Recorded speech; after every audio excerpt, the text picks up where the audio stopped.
I'm very lucky. I've been part of two unicorns. I was part of Fundtech in Israel. I was part of Earnix in Israel that both became unicorns. And actually, I started to look for my next role. One of the key things I was looking was to have purpose. Welcome to 20-Minute Leaders. Just sit back, relax, and learn from the leaders of today. It's a journey. Each one is different, unique, inspiring. Let's get started. This episode is powered by J Ventures, a community-driven VC fund in Silicon Valley in partnership with Tech, sponsored by Homeward Ventures, Hippo Insurance, Upwest Labs, Synergy Global, Hillel at Stanford, Leap, Birthright Excel, Serona Partners, and in media partnership with CTech. Welcome to 20-Minute Leaders. Today I'm honored to be joined by Peter Reynolds, the Chief Revenue Officer of Thetaray. But his journey is much more than that. An accomplished fintech executive and global sales leader with extensive experience building world-class and high-performing revenue organizations that achieve hyper-growth. Peter brings 2 decades of experience selling enterprise software into financial institutions, fintechs, and global corporations, and has end-to-end accountability for Thetaray's revenue organization. Prior to joining Thetaray as Chief Revenue Officer, Peter started his career at HSBC before holding senior sales leadership positions at Earnix, Fundtech, Reval and Thomson Financial. Peter is a regular contributor to the industry dialogue. As a well-respected thought leader, he holds a law degree from London Guildhall University.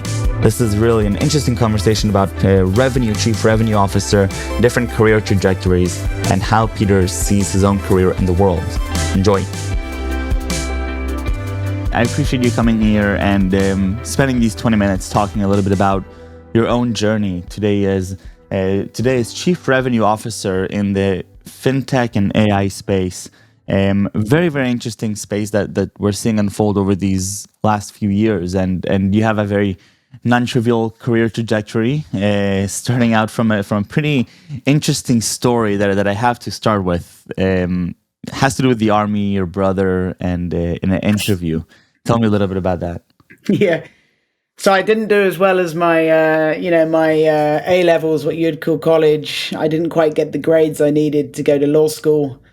So my parents were away one summer, and I thought I'd take the. I don't know if I at the time I thought it was the easy way out and go and join the military. Don't think it would have been the easy way out at all, number one. But luckily, I had an older brother who, while I was kind of out with friends, actually applied to a different law school, did the interview for me, and I came back. And after a few nights of partying and wondering what to do with my life, and my big brother said to me, "Well, you're going to law school." So that was that, and kind of led to what I would say a career of falling into the right thing at the right time. It's done me well, that.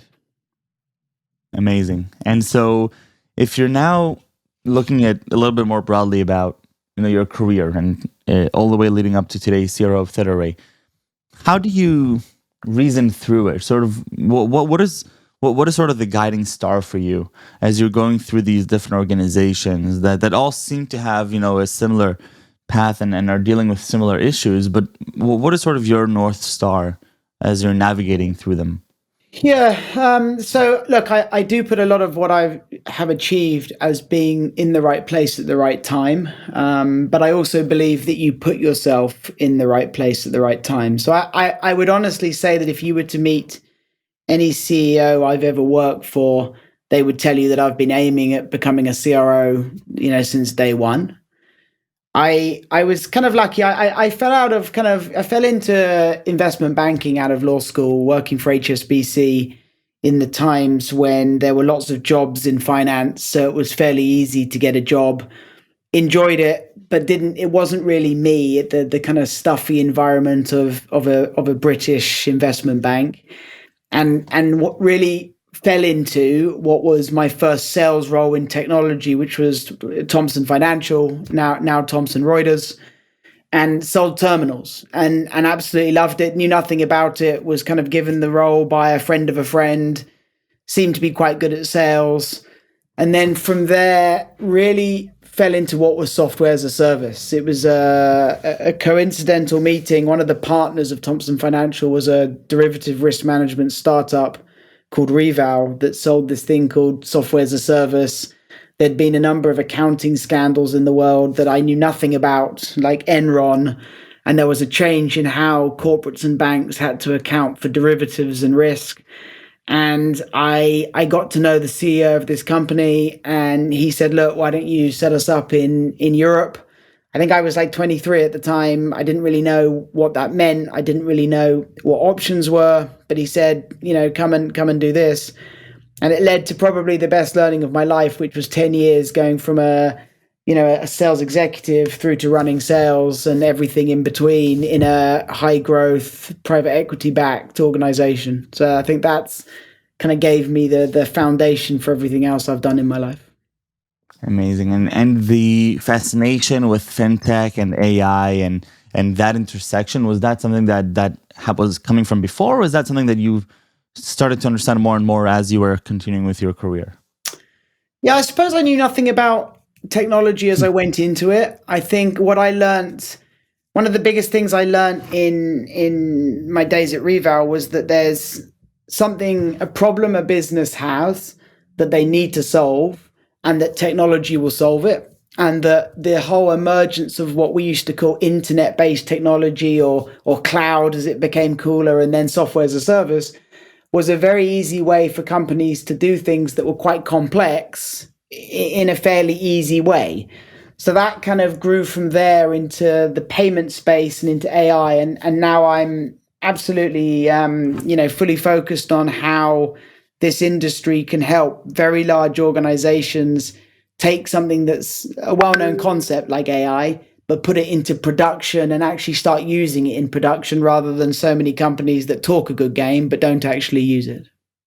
Mm-hmm. And so where are we at today in your perspective in fintech and AI? Yeah, I mean, it's fascinating. So I'm the CRO of Thetaray, and Thetaray is an incredibly interesting organization. We help fintechs, we help large banks, we help governments protect against things they're not meant to do, such as they don't need to have money laundering, they don't need terrorism funding, they can't be, helping with the proceeds of drug trafficking, any kind of people trafficking, anything like that. And we use AI in production to actually help them protect against that.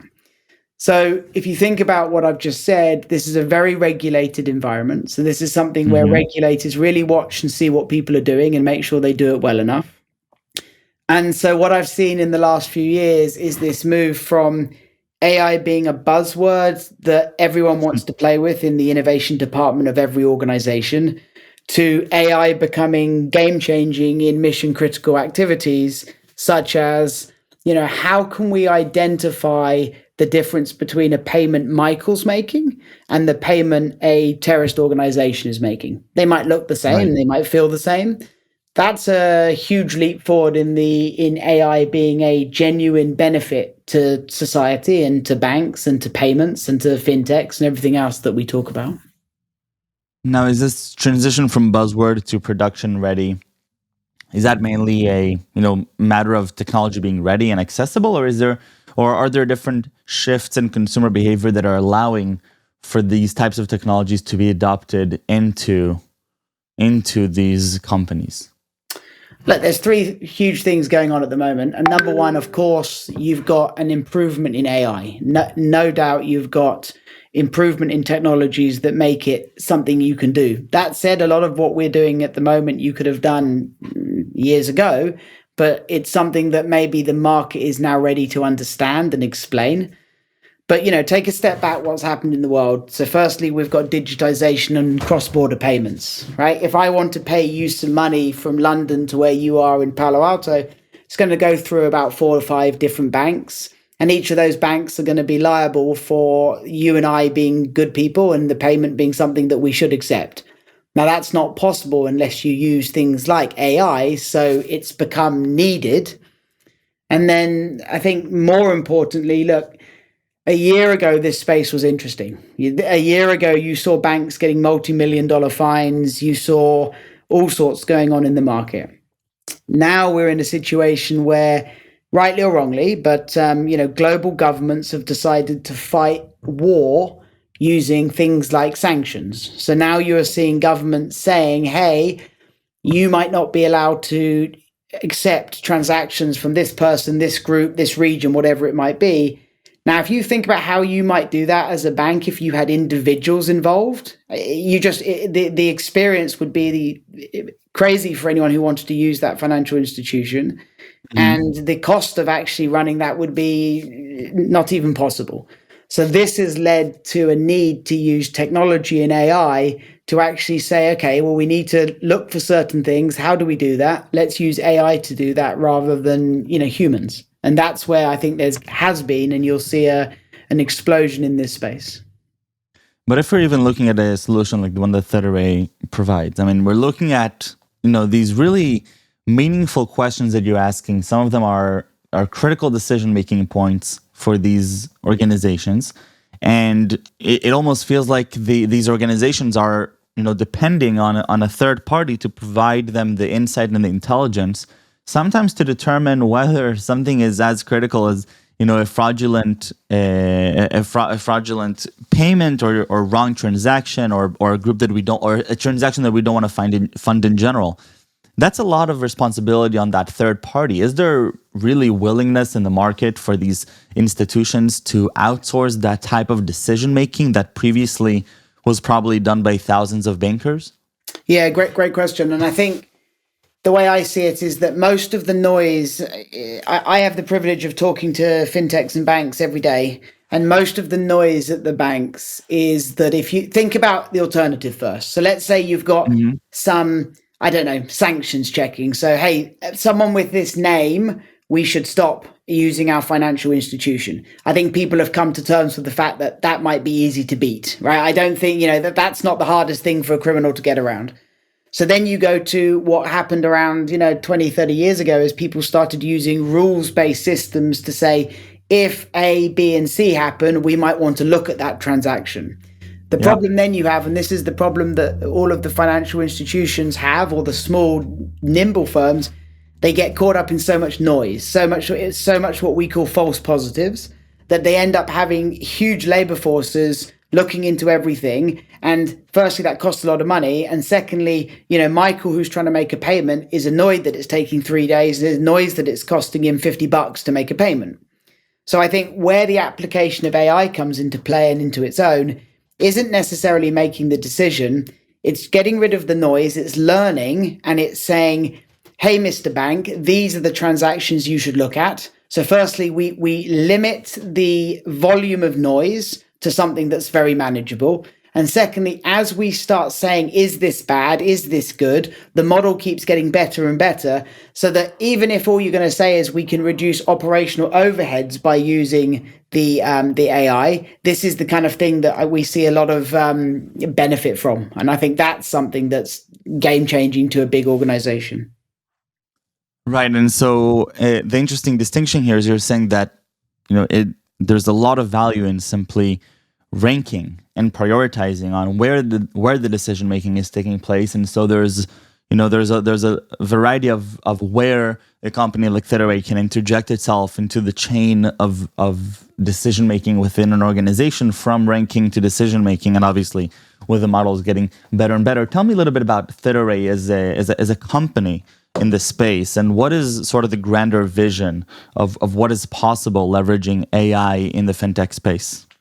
Yeah, great question, and thank you. Definitely, I'll cover that. So Thetaray is a very, very interesting organization that's been around actually more years than you might think. And it started using and solving problems around big bits of data and looking for different problems with data that might be apparent to an airline, to a bank. And for a long time, it was solving a number of problems. About 3 years ago, it got very focused on what was very important to us, which is this cross-border payments. So I think to us, what we're looking at is a few decades ago, the payment infrastructure of the world, so how I pay you, was advanced to what was thought as safe. So there was the SWIFT network, for example. But since then, nothing's happened. And the vision we have is, how do you put trust in the payment network. So how does your bank know where you're sending money is trustworthy and that they can let straight through process and they can let flow, which is what we all want. There's a lot of good people around the world who need to make payments. It's a multi-trillion-dollar industry. But how do we weed out the bad? Now, what we can't do, if you think about the way we've been doing it in the past, we can't rely on a name, or we can't rely on certain things. Like, just for example, if you went to an airport and you had a name on your bag and it was a good name, we wouldn't just chuck it on the plane and say, oh, I'm sure this is fine. And just the same, if it had a different name on, we wouldn't blow it up. What we do is we scan all transactions, we look for things that might be a problem. And when we have a problem, we look at them. But if there's no problem, we let them flow. And this is the vision we have for the organization, is how do you put trust in the payment network? So if I'm a bank in South Africa and I have payments coming from Michael through correspondent banks that are going on to Tanzania, how do I know to let them go and reduce the cost of that process, but only to look at the ones that actually me, my regulator, my board want us to look into to make sure we're not facilitating things we shouldn't. Right. And what is the potential here? So if we're looking at the scale, because the world, the fintech is exploding. As the world becomes more globalized and money can travel cross border, I mean, the opportunities are endless. But is there some understanding of what these companies, how many transactions these could happen? What is the rate of growth? Some indications of, is there a glass ceiling even to what you're doing here? Yeah, look, the market is phenomenally big. Let me take a step back. I'm very lucky. I've been part of two unicorns. I was part of Fundtech in Israel. I was part of Earnix in Israel, that both became unicorns. And actually, I started to look for my next role. One of the key things I was looking was to have purpose. Yes, I wanted it to scale, but I wanted to be involved in something that, gave back, did something good and very positive for society. I'm not saying the other companies didn't, but what I'm saying is that it's a very nice conversation when you're talking to fintechs and banks and governments about how they stop people trafficking. That's a good conversation to have, and it makes you feel very warm inside that you're having that conversation. But as I was joining and as I've joined, I've realized that this is definitely going to be the biggest company I've ever been part of. When you sell to the fintechs, and one of the things we have is we have a machine that sells to the fintechs around the world. And we start working with new organizations on a weekly basis. A company that just the other day in the US, we had a company that found us and signed up within 10 days. And Michael, you've been in technology to know enough. When you're a CRO and you can see how companies can find you and sign agreements in 10 days, this is something that you want to recreate. So in terms of scale, we have this machine that brings fintech organizations on board very, very quickly, which is great. And then on top of that, we have the big significant organizations. So there are very large organizations that use large global banks that use us globally. And of course, that scale of that's huge. And we also have governments that use us to actually check that the transactions that the banks are doing are also the ones they should be doing. So when I look at that and you talk about scale, it's amazing. It's one of the things is that think about cross-border payments. Cross-border payments are going to absolutely keep growing, in an exponential amount and rate, because the world's becoming so cross-border, right? That I don't operate, you don't operate in a world that has barriers. And where we find barriers, we don't like them. If you go to your bank today and they say it's going to cost you $40 to make a payment to the UK, it's going to take you 15 seconds to download an app that's going to charge you $2, and you're going to do it. And that's what's powering this kind of exponential kind of growth in this area. Incredible. Peter, it sounds like right field, right time. And obviously, I mean, it says a lot that you've been a part of so many incredible organizations. And I think that the more that you think about where the world is heading and the opportunities that AI presents, I think it's almost too much to understand and to fathom. But I think if you look really tangibly at some of the core problems that we presented here, this idea of, can we leverage AI not to necessarily replace but to augment existing processes, something as simple as ranking the priorities of what to look at. And I think it's, a lot of people tend to go to the extreme and say, okay, no way, we can't trust this machine to go and replace these thousands of bankers, but they don't realize, okay, there's actually some space in between in which these machines can augment the banker's behavior and eliminate the problem of human resources essentially, and reduce that problem. And so that was just a tiny part of what we talked about, but something that specifically I'm taking with me. And Peter, I really want to thank you for your time and your energy, and it was really, really enjoyable on my end. And it sounds fascinating work and an even more fascinating journey overall. So thank you very much for coming and sharing it with me, and stay safe and stay healthy, and best of luck with Thetaray. Thank you very much, Michael. Look forward to listening to your next podcast.